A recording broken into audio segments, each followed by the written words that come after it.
A very good evening to you and welcome to Hope TV News Watch on this, third day of May 2022. My name is Kennedy Kimani and assisting the sign language interpretation is our very own Boniface Morethi. You can engage us on our various social media platforms at HopeTV_KE and at Kennedy Kimani_ on Twitter. The hashtag to use is Hope TV News Watch. Let's begin. Now, in commemoration of the 2022 World Press Freedom Day, the Kenya Editors Guild has joined journalists from 50 other African nations in Arusha, Tanzania for a 4-day forum. The forum intends to address challenges facing the media fraternity in the African continent. The Media Council of Kenya is set to hold two main events in celebration of this year's World Press Freedom Day. Centered on the theme Journalism Under Digital Siege, the 2022 World Press Freedom Day focuses on the impact of recent technological developments on freedom of expression, the safety of journalists, access to information and privacy. Tess Njenga begins our bulletin with the following story. As the world commemorates Press Freedom Day, the Media Council of Kenya has expressed concern over threats to the lives and safety of journalists. The council's CEO, David Omoyo, reiterated the need by all to uphold the safety of journalists as they undertake their duties. In a statement, Omoyo said the council will continue advocating for journalists' safety by involving stakeholders, including law enforcement agencies, to address cases of harassment of journalists. Omoyo also disclosed that the Media Council of Kenya will this week host over 30 heads of press councils from across the world for their 19th annual general meeting of the World Association of Press Councils starting May 4th to the 6th. Top on the agenda of this meeting will be, among other things, deliberations regarding the impact of technological developments on freedom of expression, the safety of journalists, and access to information and privacy. At the same time, the East Africa Editors Guild has joined journalists from other African nations in Arusha, Tanzania for a 4-day forum to address challenges facing the media fraternity in the African continent. In Uganda, which has been on the spot for silencing the media, the United Nations human rights representatives called for greater collaboration with the government and other stakeholders while raising a red flag on how female journalists are harassed, insisting that they need more protection. We captured a total of 131 cases of abuses and violations, where a majority of them, to be specific, 82 of them were at the hands of the police. Other threats have directly targeted the safety and security of journalists, especially female journalists. As a result, these threats tend to silence some journalists' voices. I believe Robert just spoke about that, and deplete freedom of speech by interrupting valuable investigative work. This dialogue is really critical. We need more of these sorts of dialogues to look at the various issues that have been raised already, looking at the legislative framework as was raised by the professor, looking at how we build a culture that condemns violence against journalists, looking at how we deal with the issues of impunity that has already come up. Good journalism requires free and independent media, requires freedom of the press and other media, which is part and parcel of freedom of speech of everyone else and expression. It requires professionalism and compliance with ethical codes. It requires the necessary infrastructure and tools. It requires that the limitations and regulations are designed to enhance its enjoyment rather than stifling the enjoyment of that right. Journalists bear the wider citizens' freedom of speech and expression, and therefore there is need for the public to appreciate and defend the media rights. Reporting for Hope TV News Watch, I'm Tess Njenga. Thank you so much, Tess, for that report. Now, shifting gears to some politics. Azimio la Umoja One Kenya coalition presidential candidate Raila Odinga has today concluded his 2-day tour of the Mount Kenya region by meeting the coalition aspirants in the county of Kiambu. While addressing the aspirants in the Azimio One Kenya, Odinga told the Jubilee Party members to remain vigilant so as to ensure UDA does not replace Jubilee as the popular party in the Mount Kenya region. The aspirants committed to conducting door-to-door campaigns for Raila, whom they described as development-oriented. our constitution currently is a pure presidential system. And that's why we've come together to consolidate the votes. So now we have the candidates here for MCA, candidates for MPs, candidates for women rep, for senators, and for governor. But then the presidential candidate of Azimio la Umoja is only one. Okay? Yours truly.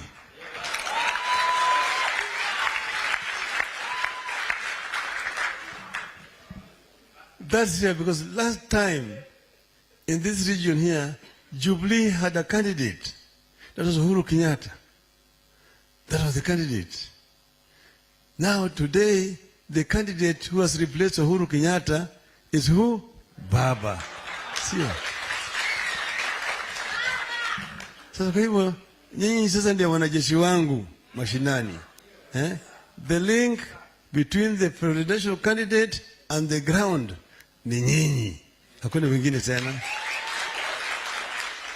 So I want to beg you that we must work together as a team. So nyinyi ndio jeshi ya baba. Moving on, Wiper Party leader Kalonzo Musyoka has pleaded with Kenyans to let Mzee Kibaki rest in peace and stop the debate on why he did not get a chance to eulogize his former boss during his final send-off in Nyayo Stadium and Othaya.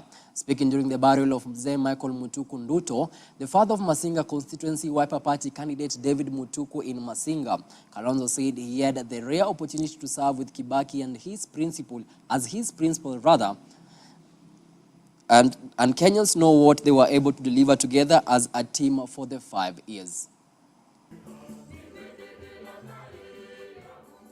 It was enough for me to have been there at Uhuru Park, at Nyayo Stadium, and at Othaya, and watched the amazing homily by Bishop Anthony Moheria, which says we need even to sanitize our politics. Kalonzo Musyoka did not speak to get Mzee Kibaki buried. Let Mzee Kibaki's soul rest in everlasting peace. Don't make him a subject of debate. In fact, had I gotten the opportunity to speak, I would have said, Mzee Kibaki declined when Ambassador Malaura and I told him we should name Thika Superhighway as Kibaki Superhighway. He declined. And quite frankly, if you want to continue with that discussion about Kibaki's burial, don't mention my name, because I was there and I released Mzee Kibaki to rest, and we will continue to rest in eternal peace. Women have been urged to come out and vie for leadership positions and battle it out with their fellow men colleagues, as well as lobby for deputy president position now that Kenya is ready for a woman deputy president and even president. Speaking in Thika, Jane Kamunge, an MP aspirant, urged women to grab political seats and ensure the gender gap is filled. Dolly Murigi with more on the story. Women have been urged to actively seek for various elective political seats in 2022 general elections instead of waiting to be nominated into such positions. Leaders have warned that the two-third gender rule will not be achieved if women continue shying away from vying for political positions. We depend on your leadership. We depend. Speaking in Thika, Jane Kamunge, an MP aspirant who is eyeing the Thika parliamentary seat, said women should brace themselves to face their male colleagues in coming general election. Wakati umefika hata tumechelewa kupatia hiyo kiti mwanamke, kwa sababu kawaida even kwa jamii nyumba inakuwa na mama na baba. Baba akiwa peke yake hajiwezi. Last election saw sluggish progress in women participation and representation in politics, which saw men take most seats in political arena. Kamunge said that believes that women in the country battle social exclusion and play secondary subordinate roles to men are now a thing of the past. That is why I fight for education. Women contestants often meet hostility during the electioneering period, as some are mocked, insulted, booed, or even stripped off naked publicly or in social media and other platforms, and the government has been called upon to harden elections laws to bring these to an end. Ningeomba serikali yetu, pahali popote mama atadhulumiwa na male, hao watu wachukuliwe hatua kali, hata kama wamesimama wanyang'anywe barua zao ili waweze kutii. Dolly Mirigi, Hope TV. Thank you so much, Dolly, for that report. Now, to some rather sad news, terrorist group Al-Shabaab have claimed responsibility for an attack on an African Union base in Somalia that killed dozens of Burundian soldiers. The attack started early Tuesday when a vehicle rammed into the fence surrounding the base and exploded in El Baraf, a strategic town 150 kilometers northeast of the capital, Mogadishu. Residents say they had massive explosions at the base, followed by heavy gunfire. Al-Shabaab has been waging a deadly insurgency against Somalia's fragile central government for more than a decade. Al-Shabaab fighters controlled Mogadishu until 2011, when they were pushed out by the AU force.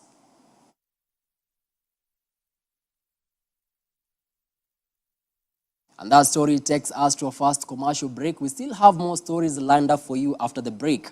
Stay with us.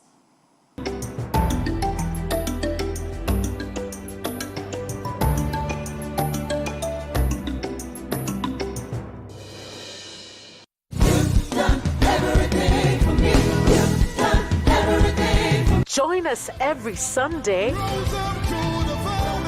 for unlimited, uplifting, powerful worship,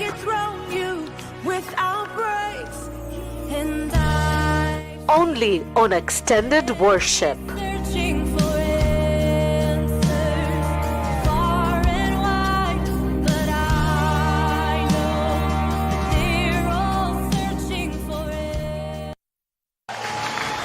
CA Kuza Broadcasting Awards 2022 is here again.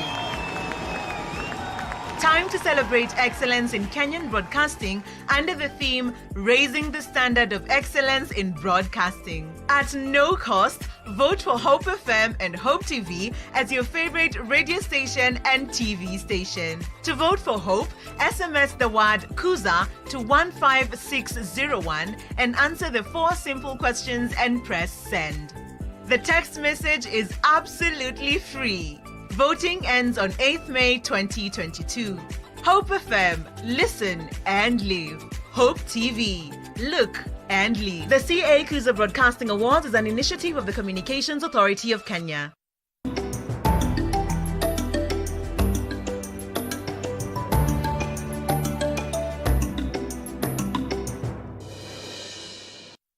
Welcome back. Now, the family of a 21-year-old Barnabas Kipto is crying for justice after it has been alleged that Kipto was arrested and tortured by 3 officers based at Kaibos Police Post in Kapenguria, West Pokot County, over 100 shillings debt.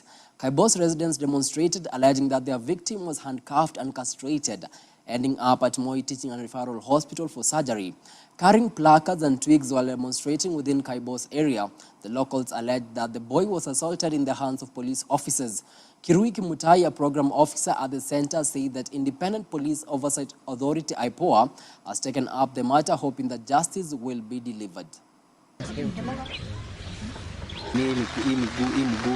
Tume shingo ambayo aliweza kunifinya kwa pingu, kifua ambayo aliweza kunikanyaga. So naomba serikali hizi kaangalia kiango, maana nimeweza kudhulumiwa. Nilikuwa nafanya niende shule, ile pesa ambayo nilichangiwa kwa maana kina mama wajiwezi, nimeenda yote kwa hospitali. So hata saa hizi ile pesa ambayo inahitajika niende kwa check-up hakuna tena. Coach Barnabas Kipto ni ndugu yangu, the only son, ambaye sasa sisi tungetarajia kupata maandizi, unaniita andizi. Sasa hizi sidhani kama itawezekana tena. Sasa kwa hivyo naomba serikali waweze kupatia kijana haki. Ninasema kwamba hiyo polisi ambaye aliweza kushika mtoto, wangeweza kumshika yeye apeleke kwa polisi, kwa station, ili aweze kuhukumiwa. Kwa nini akaweza kufanya jambo kama hili? Ameweza kuweka chini sana na kurudisha nyuma sana, ambaye sijui kama tutaamka ni nini. This one among cases ambayo tumesikia some years back, maybe the year 2000 na kurudi nyuma. Wakati Kenya this kind of torture and brutality ilikuwa imetoka. And we are really condemning it because this a young man, a young boy, Here you had a C stand, Mamake and Simple. These are things we cannot stand in modern day Kenya. It is so sad that 100 shillings debt can lead to all this, hoping that justice will be served. Now, religious leaders across Embu County have organized a series of peace prayer meetings with all aspirants vying for elective posts ahead of August polls. The interdenominational prayers, according to the Organization Committee of Embu County Ecumenical Forum, are meant to ensure there is a smooth and peaceful election process in the county and the country at large. Speaking after chairing a preparation meeting at Mbere SEK Cathedral, Bishop Masamba said all those seeking elective positions must be responsible for the sentiments they make, as they can either make or break the county. Tunawaalika wote ambao ni wagombea viti mbalimbali wakuje ili tuweze kuomba pamoja na wao. Pia tukiwahimiza ya kwamba kama kuna kitu ambao wanafaa kufanya wakati huu ni kuhubiri amani na wasiwe na chuki na mwingine, maana hizi viti ambazo wanagombea kiti kinahitaji mtu mmoja, na utakuta ya kwamba ni kama watu 10 wanagombea kiti kile. Kwa hivyo wajue katikati yao ni mtu mmoja tu atakaye faulu kulingana na vile Mungu ameamua. Iwe na nafasi ya kuzungumza na watu, kuzungumza mambo ya amani, kuzungumza mambo ya umoja, na pia kukataa mambo ambayo inaleta chuki na vita, na pia kushikilia maombi.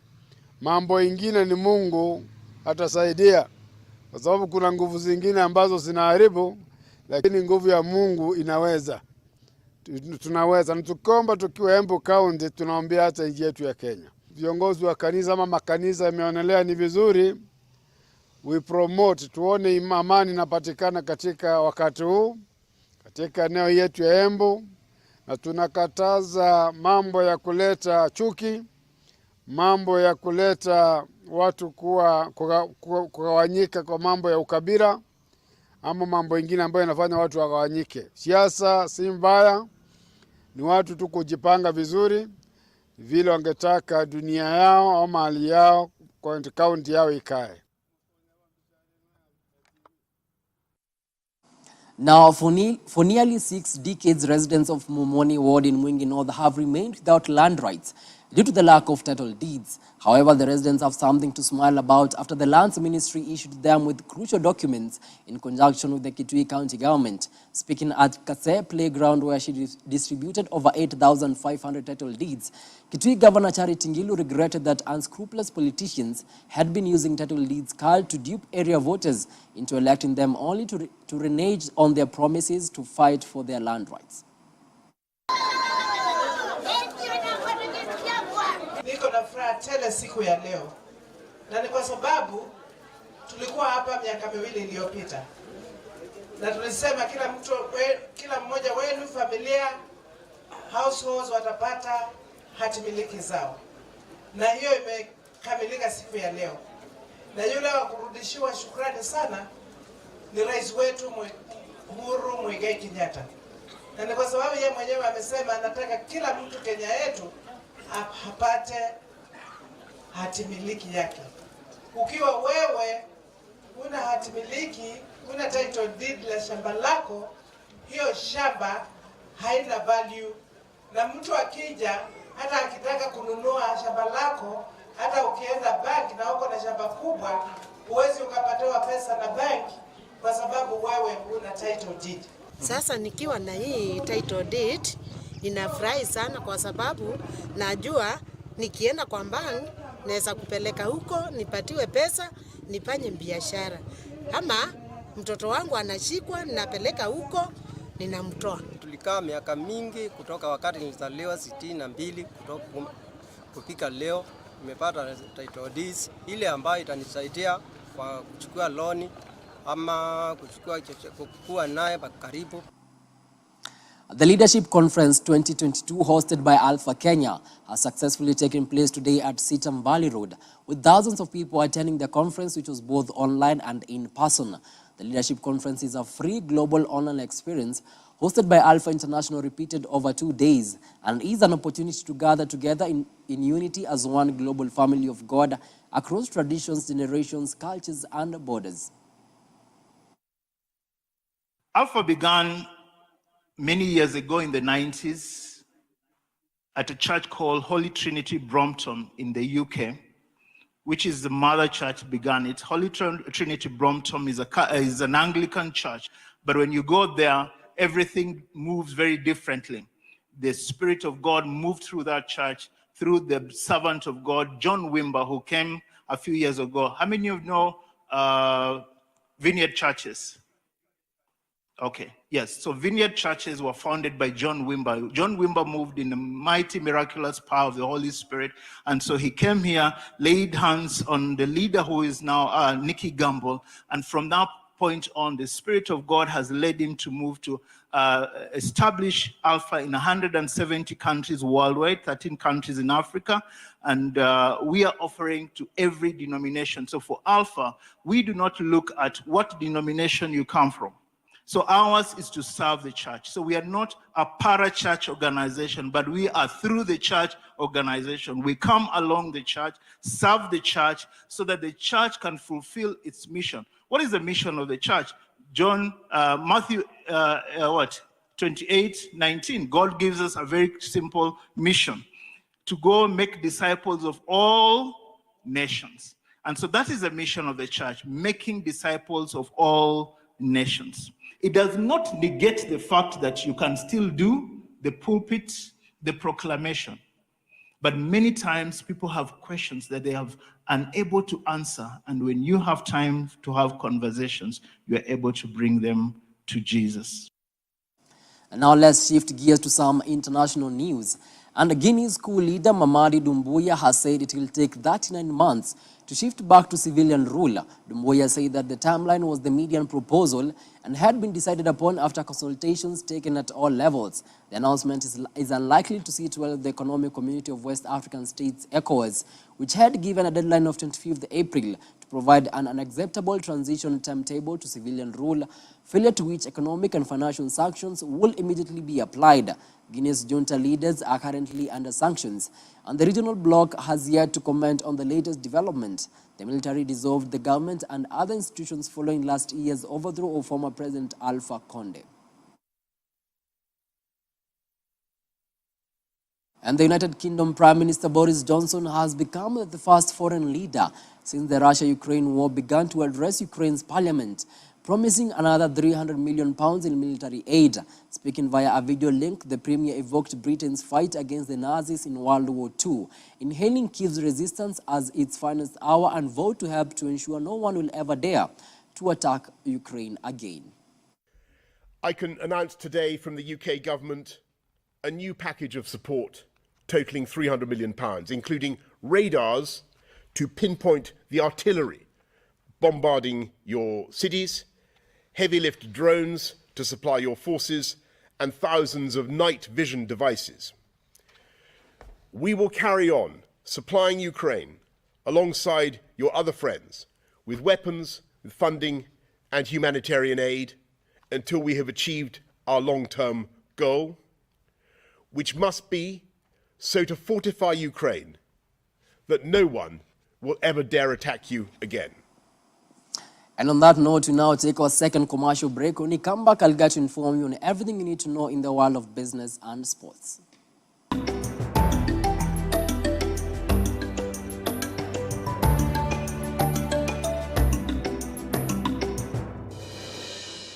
Hope TV is now available on GoTV Channel 103, Zuku Channel 873, Signet Channel 817, and StarTimes Channel 026. Enjoy our uplifting content and family-friendly programming anytime. Hope TV, you look and live.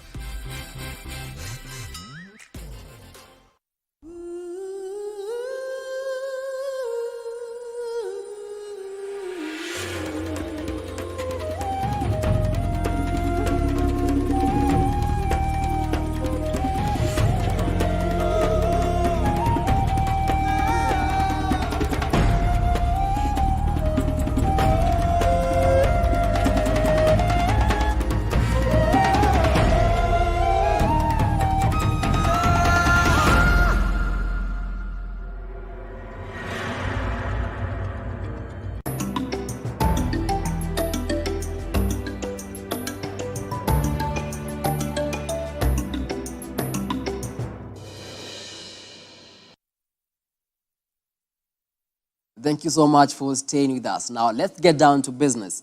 And the Kenya and the US governments have begun another round of trade talks, signaling a fresh direction after the Joe Biden administration froze Trump-era negotiations on the free trade agreement. The US has until now remained mum on the fate of the free trade pact after meetings between Kenya and US last year. Signaling a deadlock, Kenya wanted to do a deal with Washington before the expiry of the Africa Growth and Opportunity Act, which allows sub-Saharan African countries to export thousands of products to the US without tariffs or quotas until 2025.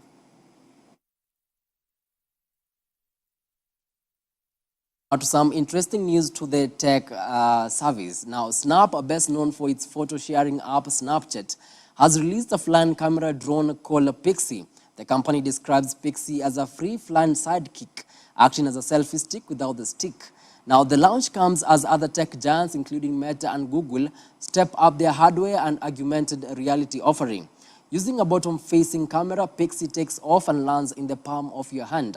Its front-facing camera must be lined up at eye level as it takes off and then automatically tracks your movements. Once you're ready to end the flight, the drone lands back in the palm of your hand. If you outstretch it, a full charge will achieve between 5 and 8 flights, lasting between 10 and 20 seconds each.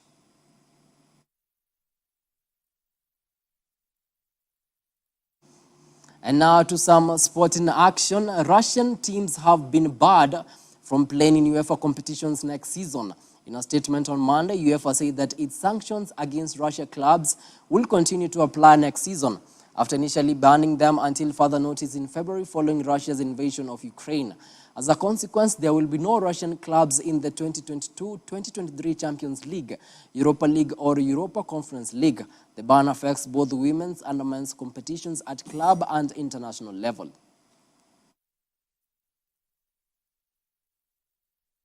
Now, already having confirmed their Premier League return, Fulham clinched the championship title in style on Monday with a 7-0 thrashing of promotion hopeful Luton Town.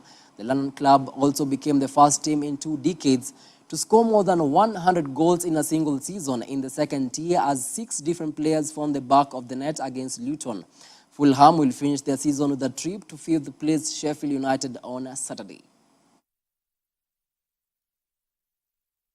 Now to some interesting news to all Manchester United fans, as the Red Devils thrashed Brentford 3-0 on a rainy Monday night at Old Trafford, with Portugal internationals Bruno Fernandes and Cristiano Ronaldo scoring to keep the Red Devils in 6th place in the Premier League table standings.